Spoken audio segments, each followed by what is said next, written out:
하나님 말씀은 신약성경 요한복음 4장 20절부터 24절까지 말씀입니다. 오늘은 영과 진리로 드리는 예배, 그런 제목으로 말씀드립니다. 예배는 우리 신앙생활에 있어서 가장 중요합니다. 예배는 우리 신앙생활의 꽃이라고 말을 합니다. 꽃이 잘 피어야 열매가 나오듯이 우리 예배가 은혜의 꽃이 피듯이 이렇게 예배가 활짝 피어나는 그런 예배가 될 때에 그 예배자의 삶에 하나님의 은혜와 복의 열매가 많이 나오게 되는 것입니다. 예배가 살면 우리 영이 살고 우리 인생이 살게 돼요. 그러나 예배가 무너지면 내 인생도 함께 다 무너지게 되는 것입니다. 예배는 특히 구원받은 하나님의 자녀들이 하나님 아버지께 나아가서 경배하는 가장 영광스러운 일입니다. 그래서 하나님 아버지께서도 온 마음을 다해서 영광과 존귀와 감사와 찬송을 올려드리는 이런 예배자에게 은혜와 사랑을 많이 주시는 겁니다. 오늘 본문은 예수님이 사마리아로 지나가실 때 수가성 우물가에서 사마리아 여인 한 사람을 만나서 대화하는 중에 있었던 내용이 기록되어 있습니다.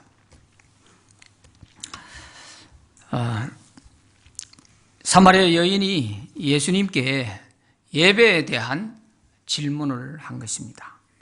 오늘 본문 4장 20절 같이 한번 읽어봅니다. 시작. 우리 조상들은 이 산에서 예배하였는데 당신들의 말은 예배할 곳이 예루살렘에 있다 하더이다. 이렇게 질문을 한 것입니다.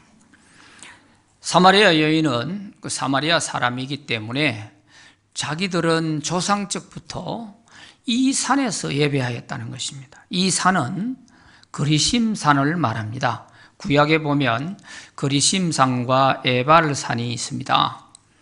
그래서 여리고성을 점령하고 여호수아가 이제 아이성도 점령하고 그리고 나서 이제 백성들을 다 에발산과 그리심산에 6지파씩 나누어서 세워놓고 그리심산에서는 축복을 선포하고 에발산에서는 저주를 선포한 그런 일이 있었죠. 그런데 이 사마리아 사람들이 그 그리심산에서 예배를 드리게 된 그 이유는 우리가 역사적 배경을 좀 알아야 됩니다. 유다 백성들이 바벨론에 70년 동안 포로로 끌려가 있다가 다시 돌아오게 되지요. 그래서 스룹바벨을 중심으로 해서 한 5만여 명이 1차 포로에서 귀환을 하게 됐습니다. 그들이 예루살렘에 돌아와서 무너진 성전을 다시 재건하게 됩니다. 그때에 이 사마리아 사람들도 우리도 거기에 좀 끼워달라 그렇게 얘기를 했죠. 하나님의 성전을 건축하니까 우리도 거기에 좀 끼워달라, 우리도 같이 함께 하겠다 이렇게 하는데 유대인들이 이 사마리아 사람을 참여시켜주지 않았어요.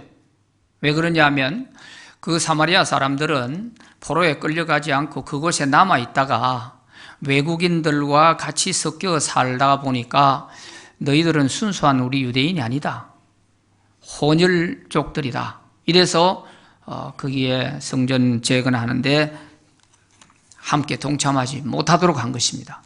그러다 보니까 이 사마리아 사람들은 막 반대를 하고 회방을 놓았죠. 그래서 성전 재건 공사가 시작되다가 16년 동안 중단이 됐다가 다시 재개가 돼서 4년 만에 완공을 하고, 그래서 주전 520년에 이제 재건을 시작해서 16년에 이제 다시 완공을 하게 됩니다. 이래서 유대인들은 그 예루살렘에서 예배를 드리게 되고 사마리아 사람들은 자기들 나름대로 예배를 드려야 되겠는데 어디서 드릴까? 이렇게 하다가 이제 거리심산에서 드리게 되는데요. 이 사마리아 사람들은 유대인들이 믿는 그 모세오경과 성경을 다 믿지 않고 모세오경만 자기들이 떼나가가지고 그 모세오경을 좀 바꾸어가지고 자기들에게 맞게끔 손질을 해가지고 그래서 경전으로 삼게 된 것입니다. 이 사마리아 사람들이 다시금 이렇게 변경해서 만든 이것을 가리켜서 사마리아 오경이라고 하는 거예요. 여기에 보면 거리심산에서 예배하라 이렇게 기록을 해놓은 거예요. 이거는 성경을 좀 고친 거죠. 구약시대에는 예루살렘 외에는 일체 예배를 못 드리게 했습니다. 그런데 이 사마리아 사람들은 그런 역사적 배경 때문에 거리심산에서 예배를 드려왔던 것입니다. 예수님 당시 때까지 말이죠. 수백 년을 그렇게 해온 거죠.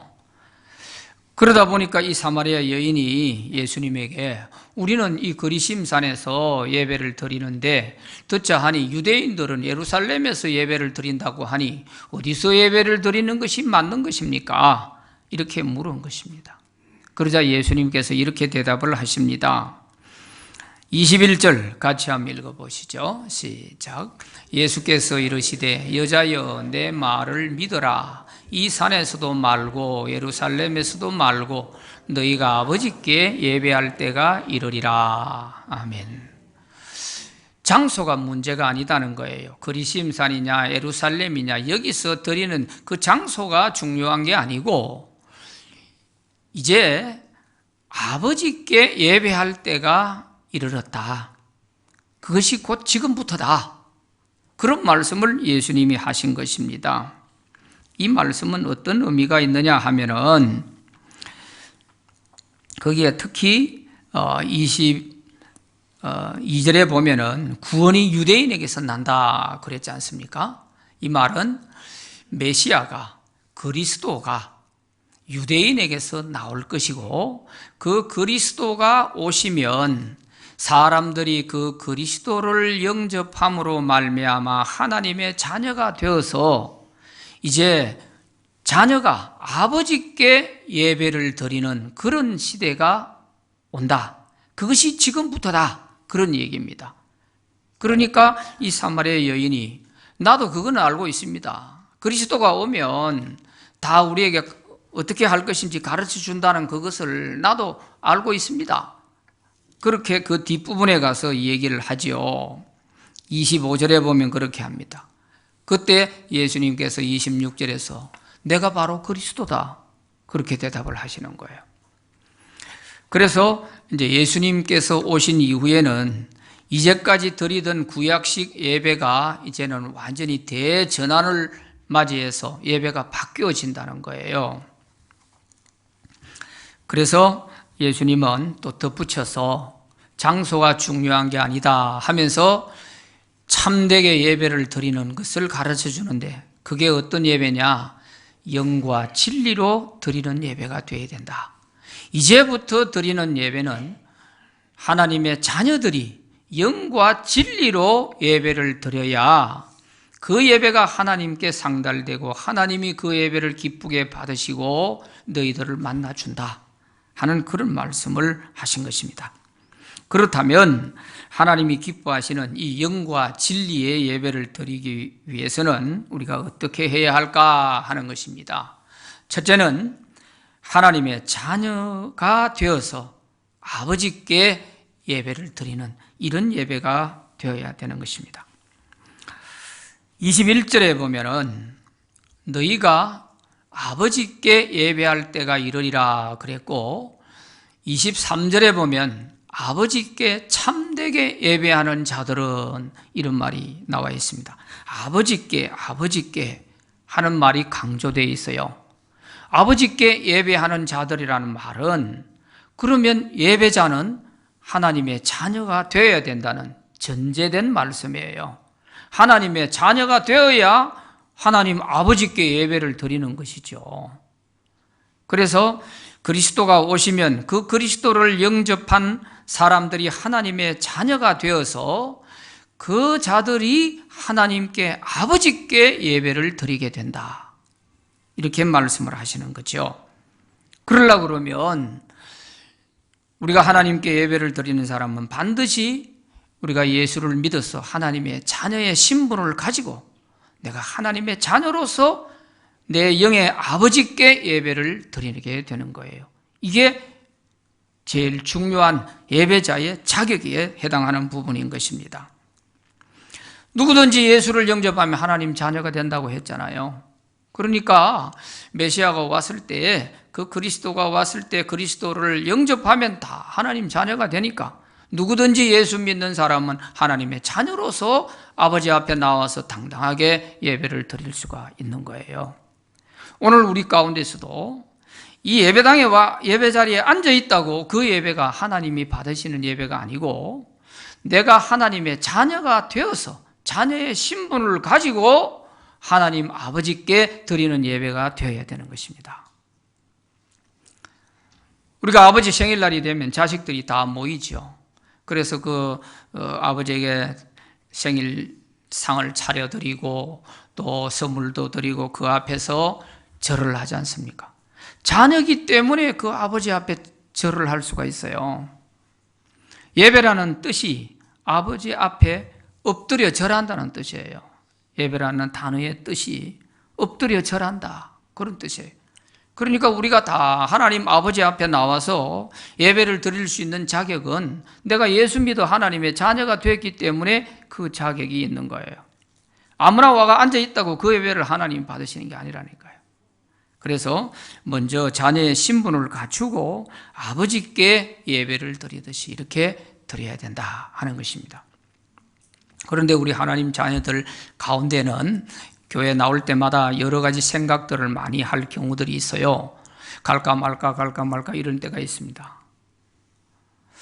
그럴 때 우리가 생각을 잘 하셔야 돼요. 우리가 부모 생신되면 자녀들이 이렇게 다 모일 때 그 자녀들 중에는 보면 좀 잘 사는 자녀들도 있고 또 사는 형편이 좀 어려운 자녀들도 있습니다. 잘 사는 자녀들은 또 부모님께 드릴 선물도 잘 준비해서 당당하게 나와서 선물을 드리면서 그렇게 축하도 해드리고 부모님을 기쁘게 해드릴 수 있는 이런 자녀들이 있는 반면에 또 사는 형편이 넉넉지 못한 이런 자녀들은 다 이 부모님 생신에 가야 되나 말아야 되나 하는 이런 망설이는 생각을 많이 하게 되죠. 그래도 안 갈 수는 없고 겨우 오기는 오되 빈손으로 와야 되고 초라한 모습 보기는 싫은데 또 안 갈 수는 없으니 억지로 오고 이런 자녀도 있을 수 있단 말이에요. 그런데 부모의 입장에서 잘 보세요. 물론 잘 살아서 이렇게 부모님 기쁘게 해주는 그 자녀도 좋지만 그러나 형편이 넉넉지 못해서 겨우 마지못해 와서라도 부모 앞에 얼굴 보이는 그 자녀를 볼 때 부모 마음은 더 짠한 겁니다. 그걸 알아야 돼요. 그 부모님의 마음을 헤아릴 줄 아는 그게 성숙된 자녀잖아요. 그래서 돌아갈 때는 잘 사는 자녀들은 그냥 막 잘 계세요 하고 가는 뒷모습이 참 보기가 좋죠. 그냥 잘 가거라 하면 되지만 사는 형편이 어려운 초라한 그런 자식이 있을 때는 그 자녀가 돌아갈 때는 그냥 못 보내는 거예요. 그래서 부모가 뭐든지 손에 하나라도 있는 거 들려 보내주고 싶은 거예요. 이게 부모의 마음이에요. 그렇다면 우리가 하나님의 자녀들도 하나님 아버지 앞에 나와서 예배를 드리러 나올 때에 내 사는 모습이 초라하고 내 정말 이 좋지 않은 모습 보이고 싶지 않은데 하는 이런 마음, 그런 마음들이 다 사탄이 우리를 하나님께 나가지 못하게 하는 유혹들이에요. 하나님 마음은 오히려 내가 정말 이런 모습으로 내가 교회 나가고 싶지 않지만 그래도 믿음으로 하나님 바라보고 나온 그 사람에 대해서 주님은 더 관심을 가지시고 그 사람에게 더 하나님이 은혜를 주시려고 하시는 거예요. 이걸 아셔야 돼요. 그래서 하나님이 원하시는 제사는 어떤 제사냐? 상한 마음을 원하신다고 그랬어요. 상한 마음을 가지고 그렇게 나오는 그 자녀에게 하나님은 더 관심을 가지시는 거예요. 이 점을 우리가 잘 알고 아버지께 예배하는 이때가 올 것이다. 그게 바로 지금부터고 예수님이 오신 이후에부터고 또 아버지께서 이렇게 예배하는 자들을 찾으신다고까지 이렇게 말씀을 하신단 말이에요. 그러니까 우리가 예배자로서 하나님 기뻐하시는 예배를 드리려면 내가 예수님을 확실하게 영접하고 내가 하나님의 자녀가 되었다고 하는 이 자녀의 신분을 가지고 내 초라한 외모의 모습 절대 여기에 현혹되지 마시기 바라요. 이것은 사탄이 우리로 하여금 아주 교모하게 그래서 사람을 의식하고 그래서 하나님 앞에 나가지 못하게 하는 이런 방해의 수단이니까 절대로 여기에 속으면 안 되는 것입니다. 어떤 모습이든 하나님은 우리의 외모를 보시는 분이 아니지 않습니까? 우리 중심을 보신다고 하셨지 않습니까? 그러니까 주님을 의지하고 나오는 그 믿음 중심 보시고 우리 예배를 더 기쁘게 받으실 줄로 믿습니다. 이것이 이해가 안 되니까 그래서 형편이 좀 좋지 않고 어려울 때는 내 이 초라한 모습 보기 싫어서 내가 좀 잘 되면 문제 해결되면 그때 가야지. 이런 사람이 너무 많은 거예요. 이것은 하나님 마음을 너무 아프게 하시는 겁니다. 절대 그러지 마세요. 이거는 사탄의 속임수니까 우리가 이런 것에 먼저 초월해야 하나님 기뻐하시는 예배를 드릴 수 있습니다. 그래서 아버지께 예배할 때가 온다. 아버지께서 이렇게 예배하는 자들을 찾으신다. 아버지라는 말, 이 말 속에는 반드시 예배를 그 아버지 하나님 앞에 드리는 자는 하나님의 자녀가 되어야 된다고 하는 이게 전제된 것이라는 것을 알고 예배자로서의 신분을 가지고 이렇게 하나님을 기쁘시게 하는 예배를 드릴 수가 있게 되는 것입니다. 두 번째는 예수님께서 이 여인에게 그 자격을 말씀하시고 난 후에 뭐라고 하셨냐 하면은 이제 정말 하나님께 제대로 된 예배를 드리려면 하나님이 기뻐하신 예배를 드리려면 영과 진리로 예배를 드려야 된다. 이걸 가르쳐 주시는 겁니다. 영과 진리로 예배를 드려야 된다.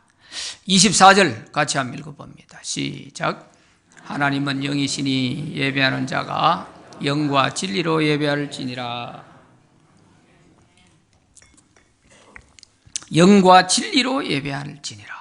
하나님이 영이시기 때문에 예배하는 자들은 영과 진리로 반드시 예배를 드려야 된다. 예배할지니라 하는 이 말 속에는 영어에서 must, 반드시 그렇게 해야 된다. 이런 강력한 뜻을 갖고 있습니다.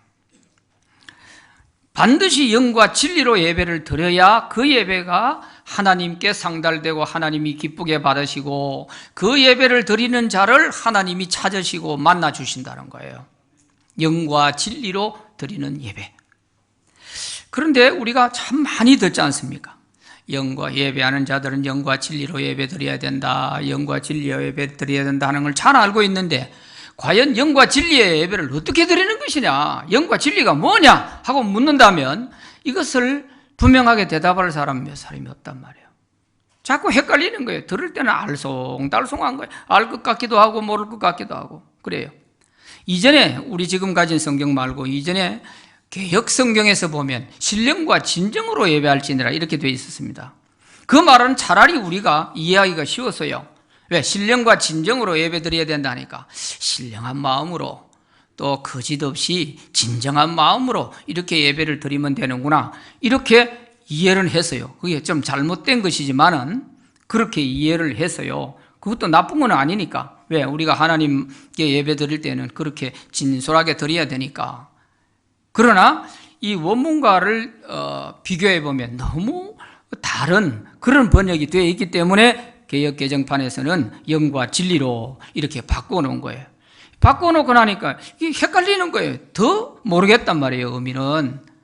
그래서 이것을 우리가 분명하게 알고 그렇게 예배를 드려야 정말 하나님이 예배를 받으시는 그런 기뻐 받으시는 예배가 될 것이고 또 우리가 하나님을 만나는 예배가 될 수 있을 것이다 하는 그런 마음에서 오늘 이 말씀을 준비하게 된 것입니다. 제가 기도하는 중에 아주 충격적으로 다가온 말씀이 바로 이거예요. 과연 우리 신광의 성도들이 영과 진리로 드리는 이 예배의 의미를 잘 알고 예배를 드리는 분들이 얼마나 될까? 과연 이걸 이해할까? 우리가 수없이 예배를 많이 드리는데 그 예배가 다 하나님께 상달되고 하나님을 만나는 예배가 되어야 되는데 과연 내가 그렇게 확실히 가르쳐가지고 잘 알고 예배를 드리는 분이 얼마나 될까? 이런 생각을 해보니까 제가 먹먹해져요. 그래서 제가 이 말씀을 본문으로 삼아서 오늘 설교를 하게 된 것입니다. 자, 이 영과 진리로 예배를 드린다 하는 이것이 너무너무 중요하기 때문에 오늘 본문에서 예수님께서는 예배라는 말을 여러 번 하십니다. 이 짧은 5절, 20절부터 24절까지 5절의 말씀 속에 예배라는 단어가 무려 10번이 나옵니다. 10번. 절절히 예배라는 단어가 하나도 없는 데가 없어요. 한 절에만 한 번 나오고 나머지는 2번, 3번, 평균 2번 이상 3번씩 나오는 거예요. 10번이나 예배라는 단어를 써가면서 예수님께서 영과 진리로 드리는 예배가 되어야 된다고 이 영과 진리로 예배를 강조하고 있는 것입니다. 영과 진리로 드리는 예배가 아니면 다 헛된 예배라는 거예요. 헛된 예배. 그래서 영과 진리로 예배를 드리는 이것만이 참 예배라는 거예요. 참 예배. 그러니까 얼마나 중요한 것입니까? 심지어 사마리아 여인에게 너희들은 모르는 것을 예배했고 우리는 아는 것을 예배했다. 이런 말씀을 거기 22절에서 하시지 않습니까? 너희는 모르는 것을 예배했다. 지금까지 우리가 예배 열심히 드렸는데 모르는 것을 예배 드렸다. 이 말은 뭐예요? 헛된 예배 드렸다는 거 아니에요. 너희가 지금까지 그 그리심산에서 드린 예배 다 헛된 예배야. 우리는 아는 것을 예배했다는 거예요. 이걸 알고 영과 진리로 예배했다는 거예요. 이런 문제가 생기면 어떻게 되겠어요? 우리가 그동안 수없이 많은 예배를 드렸는데 헛된 예배가 되면 어떻게 되는 거예요? 참된 예배, 정말 영과 진리로 드리는 예배가 되어서 하나님이 기뻐 받으시는 예배가 되어야 되는 것이죠.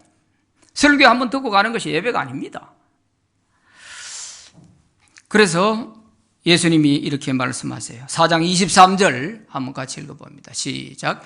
아버지께 참되게 예배하는 자들은 영과 진리로 예배할 때가 오나니 곧 이때라. 아버지께서는 자기에게 이렇게 예배하는 자들을 찾으시느니라. 아멘. 자, 여기 잘 보세요. 아버지께 참되게 예배하는 자들은 그랬어요. 영과 진리로 드리지 않는 예배는 다 헛된 예배라는 거예요. 참된 예배가 아니라는 거예요. 하나님이 받으시는 예배가 아니라는 것입니다. 그러면 참된 예배가 뭐냐? 영과 진리로 예배해야 된다는 거예요. 이렇게 영과 진리로 예배를 잘 드리는 사람을 하나님이 친히 찾으시느니라. 찾으시느니라. 왜 찾으시겠어요? 영과 진리로 예배하는 자들을 하나님 왜 찾으시겠어요? 만나 주시려고. 하나님이 그 예배자를 만나 주시려고 찾으시는 거예요. 또 만나서 그에게 은혜와 복을 주시려고 찾으시는 거예요. 그런가 하면은 또 다른 한편으로 생각해 보면 찾으신다는 이 말은 영과 진리로 예배 드리는 사람이 너무 없다. 너무 적다. 그러니 하나님이 눈을 크게 뜨고 잘 살펴봐야 한두 사람 볼 수 있겠구나. 이런 의미도 들어있단 말이에요. 가슴이 서늘해지는 거예요. 제가 이 말씀을 보면서 정말 우리가 다 이렇게 모여 예배를 드리는데 우리 예배가 다 하나님께 상달되어지고 하나님 받으시는 예배가 되어야 되는데 영과 진리로 예배를 드리는 자가 없어가지고 하나님이 눈을 크게 뜨고 살펴봐야 1명, 2명 본다면 이거 어찌 되나? 제가 너무 충격을 받은 거예요. 내가 못 가르치면 이건 제 책임인 것이고 제가 가르쳐주지 않아가지고 몰라서 그랬다 하면 이거 전적인 제 책임이잖아요. 얼마나 가슴이 먹먹해지는지 몰라요. 그래서 오늘 제가 이 영과 진리의 예배가 어떤 것인지 확실하게 설명을 해드릴 테니까 잘 아시고 이제는 이 영과 진리의 예배를 드림으로 우리가 예배 때마다 하나님을 만나고 하나님께 은혜와 복을 받고 하나님이 기뻐 받으시는 그런 예배자가 되기를 바랍니다. 영과 진리의 예배가 뭐냐? 여기 보면 영과 진리로 예배할지니라. 영과 진리 했는데 여기에 영은 그리스 말에 푸뉴마티로 돼요. 푸뉴마입니다. 푸뉴마. 이 푸뉴마 원문 그대로 보면 엔 푸뉴마티 카이 알레데이아 이렇게 되어 있어요. 알레데이아는 진리라는 뜻이고 푸뉴마티는 영이라는 뜻인데 그게 엔 안에 엔이라는 말이 단어가 붙어 있어요. 엔은 영어의 인 안에서 하는 그런 뜻이에요. 영 안에서 이런 말이거든요. 그러면은 이 영은 어떤 영이냐? 푸뉴마는 이 요한복음에 보면은 푸뉴마를 무엇으로 연결이 다 되어 있느냐? 성령과 연결이 되어 있어요. 성령을 가리켜 다 푸뉴마로 이렇게 표현이 되어 있어요. 그래서 여기에 영과 진리 할 때 여기는 성령과 진리 그런 뜻이에요. 성령과 진리 안에서 드리는 예배, 이 예배가 하나님이 받으시는 예배다 그런 말씀입니다. 성령과 진리. 요한복음에서 성령을 어떤 분이라고 말씀하는지 한번 봅시다. 15장 26절 시작. 내가 여호와께로부터 너희에게 보낼 보혜사 곧 아버지께로부터 나오시는 진리의 성령이 오실 때에 그가 나를 증언하실 것이요. 자, 여기 잘 보세요. 내가 아버지께로부터 너희에게 보내겠다 이렇게 말씀하셨잖아요.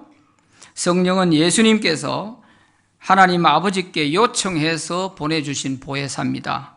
그래서 요한복음 14장 16절에도 보면 내가 아버지께 가서 구하겠으니 보혜사를 보내주겠다 이렇게 말씀하신 부분도 있어요.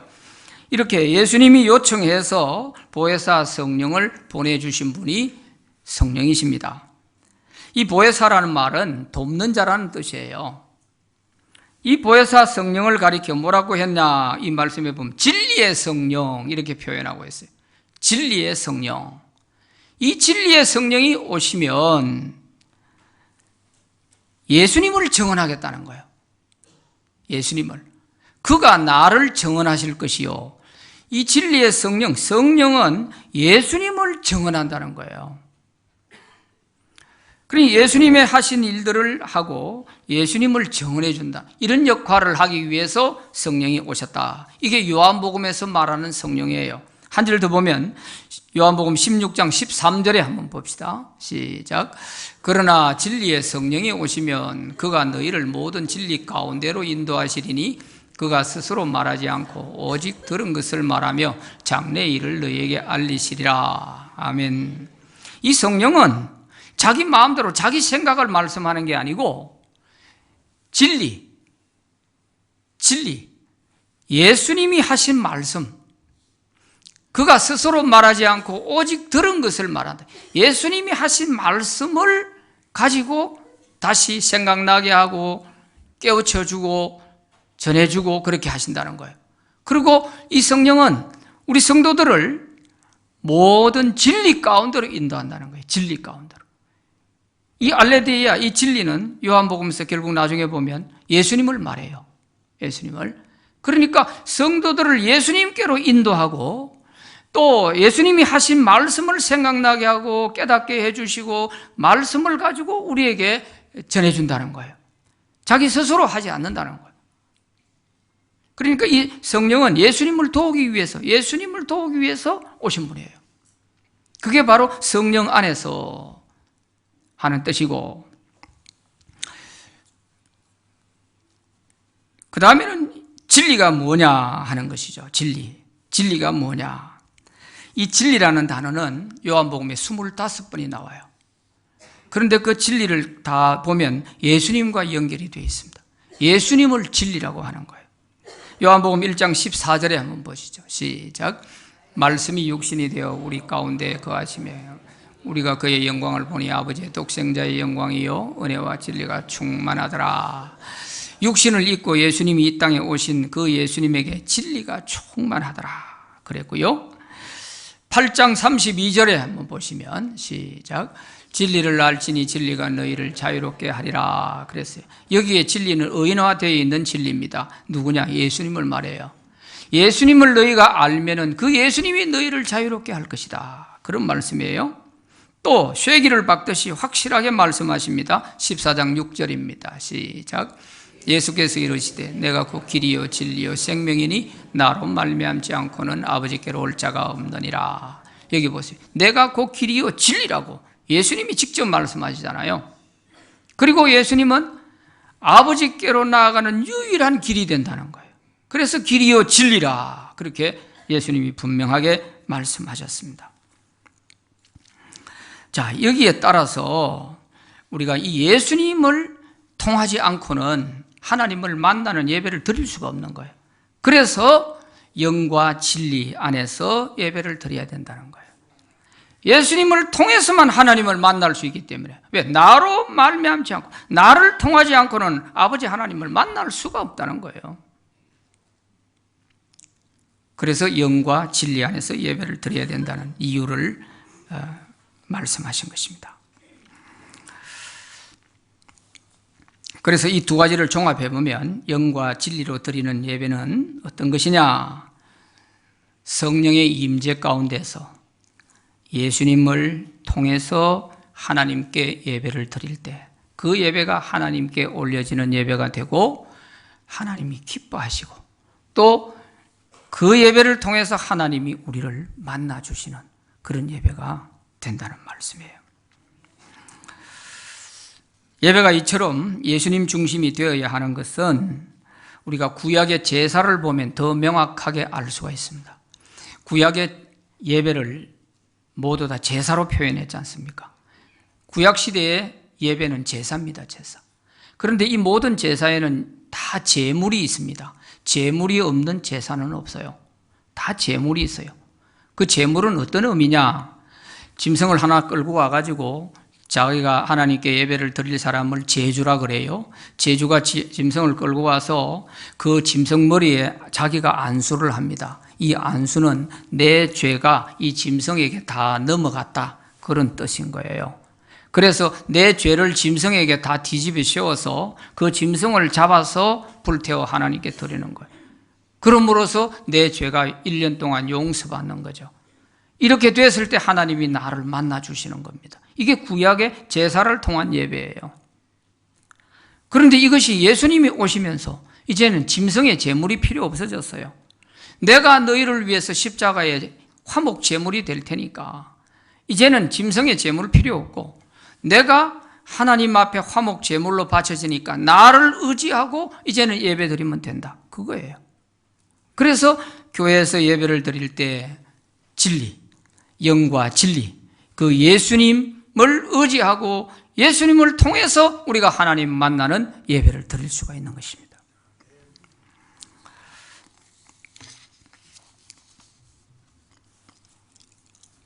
그래서 성령이 충만하게 임재할 때에 성령이 충만하게 우리에게 임재할 때에 우리는 예수님을 더 잘 알게 되고 그 예수님의 십자가가 내 마음에 깊이 새겨지는 거예요. 그래서 성령의 도움이 필요해요. 영과 진리, 이 성령이 없으면 안 돼요. 성령이 반드시 성령 안에서 우리가 충만해질 때 예수님을 더 의지하게 되고 예수님을 더 감사하게 되고 그래서 그런 예수님을 의지하는 마음으로 하나님께 예배를 드릴 때 그 예배를 하나님이 기뻐하신다. 그런 말씀이죠. 우리가 예배 가운데 보면 순서에 기도도 있잖아요. 기도를 할 때도 반드시 예수님의 이름으로 기도합니다. 예수님 없이는 아무것도 안 되는 거예요. 예수님의 이름으로 기도해야 돼요. 우리가 누가복음 18장에 보면 바리새인 기도와 세리의 기도가 나오는데 바리새인은 자기 자랑을 막 늘어놓죠. 나는 11조도 하고 금식도 하고 하나님께 지킬 거 다 지키고 이렇게 합니다 하면서 자기 자랑 실컷 늘어놓고 이 세리는 감히 얼굴을 들어서 하나님을 바라보지도 못하고 나는 죄인입니다. 이렇게 했잖아요. 그런데 마지막에 말씀을 보면 누가 하나님을 만나고 내려갔냐? 세리가 하나님을 만나고 내려갔다고 그랬어요. 오늘 우리의 예배가 이렇게 될 수 있는 거죠. 그래서 내 공로, 내 의, 내 자랑거리 이런 거 잔뜩 늘어놓고 그것으로 하나님께 예배 드린다? 그것을 하나님이 기뻐 받으신다는 게 아니에요. 나는 죄인입니다. 정말 예수님의 공로가 아니면 나는 주님 앞에 나설 수도 없는 사람입니다. 이렇게 전적으로 주님을 의지하고 나아가서 예배 드리는 거예요. 이 예배가 영과 진리로 드리는 예배입니다. 그래서 우리가 영과 진리의 예배를 드리려면은 좀 예배 시간에 일찍 오셔서 먼저 기도하고요. 또 마음에 걸리는 게 있으면 회개도 하고, 그리고 찬양할 때 덕게 찬양을 하는 중에 성령의 임재가 있어야 돼요. 성령의 임재가 있어서 정말 뜨겁고 그 예수님이 내 마음속에 정말 그렇게 새겨지듯이 이렇게 되어지고, 정말 예수님이 아니고서는 정말 내가 하나님 앞에 한 걸음도 머리도 들 수 없구나 하는 이런 심정으로 예수님을 의지하면서 드리는 예배, 이렇게 됐을 때 예배에 들어가야 되는 거죠. 이 성령 충만함을 받고 이렇게 주님을 의지하는 믿음이 딱 올라왔을 때 예배에 들어가게 되면 그 예배 가운데 임재하시는 주님이 우리를 만나주시는 거예요. 만나주세요. 그래서 이런 예배에는 반드시 준비가 필요한 것입니다. 그래서 말씀을 들을 때에도 그 하나님의 말씀이 하나님 말씀으로 들려지게 되고, 귀로 듣는 것이 아니라 가슴으로 들려지게 돼요. 그래서 눈물이 나기도 하고 회개가 터지기도 하고, 하나님 말씀으로 들리니까 그런 거예요. 이게 영과 진리로 드리는 예배자에게 나타나는 하나의 현상들이죠. 현상. 그리고 그 예배 가운데 임재하신 하나님이 여호와 라파가 되셔서 치유의 손길로 어루만져 주시면 아픈 사람들이 그 예배 가운데 주님을 만나서 병이 낫기도 하고 놀라운 역사들이 막 일어나는 거예요. 우리가 다 헤아릴 수 없는 각자에게 필요한 은혜들을 막 주시는 거예요. 이게 예배 가운데서 다 이루어진단 말이에요. 하나님을 만나는 예배를 드리면 그런 역사가 일어나는 거예요. 이거는 이상한 일이 아닙니다. 조금 더 이상한 것이 아니고 하나님을 만나는 예배를 드린 자에게 하나님이 주시는 증거인 것입니다. 증거. 이렇게 하나님을 만나고 돌아가는 사람은 얼마나 기쁠까요? 그렇지만 바리새인처럼 그저 예배 자리에 한번 왔다가 앉았다가 가는 것으로 끝나는 이런 것이 되면은 안 되겠죠. 더군다나 오늘 내가 이런 말이야 헌금을 엄청나게 드렸는데 알아주지도 않네. 이거는 완전히 바리새인인 겁니다. 하나님 만날 수가 없어요. 그래가지고는요. 섭섭마귀가 당장 그 사람을 넘어뜨리는 거죠. 그래서 우리가 이 영과 진리로 드리는 예배, 성령 충만한 임재 가운데서 예수님을 의지하고 드리는 예배, 이것이 영과 진리의 예배입니다. 예배 잘 드려가지고 잘못된 사람이 없어요. 아브라함은 가는 곳마다 예배부터 드렸어요. 그래서 그는 믿음의 조상이 됐어요. 가인과 아벨이 한 자리에서 예배를 드렸지만 가인은 예배에 실패하고 그 자손 대대가 살인자가 수두룩하게 나오고 다 그 후손들이 망했어요. 그래서 우리는 이제 영과 진리의 예배가 어떤 것인지 확실히 알았고, 또 그 영과 진리의 예배를 드리되 내가 하나님의 자녀로서 분명한 신분을 가지고 드리는 예배, 이것이 되어야 하나님이 기뻐 받으시는 예배가 된다 하는 것을 오늘 잘 깨달으시고, 이제 우리는 100번을 드리든 1000번을 드리든 우리 남은 생애에 드리는 예배는 다 하나님이 기뻐 받으시고 하나님이 우리를 만나주시는 그런 예배가 되기를 바랍니다. 기도하겠습니다. 하나님 아버지 감사합니다. 우리 신앙생활 가운데 수많은 예배 시간들이 있는데 정말 주님께서 말씀하신 대로 영과 진리의 예배가 되었는지 생각할 때 참으로 두려운 적이 많이 있습니다. 하나님, 우리의 정성도 필요하고 우리의 마음과 뜻을 다하는 것도 필요하지만 주님이 먼저 가르쳐주신 원리대로 성령의 임재 가운데서 오직 주님만 의지하는, 우리 스스로는 어떤 것으로도 주님 앞에 나아갈 수 없는데 우리 주님만 의지하고 그 주님의 대속의 공로만 의지하고 나아갈 때 그 예배를 하나님이 기쁘게 받으신다고 분명히 가르쳐 주셨습니다. 헛된 예배가 아니라 이것이 참된 예배라고 가르쳐 주셨습니다. 이제 우리 마음에 잘 새기고 앞으로 우리의 드리는 예배는 하나님을 만나는 예배, 복된 예배가 되게 하여 주옵소서. 예수님 이름으로 기도하옵나이다. 아멘.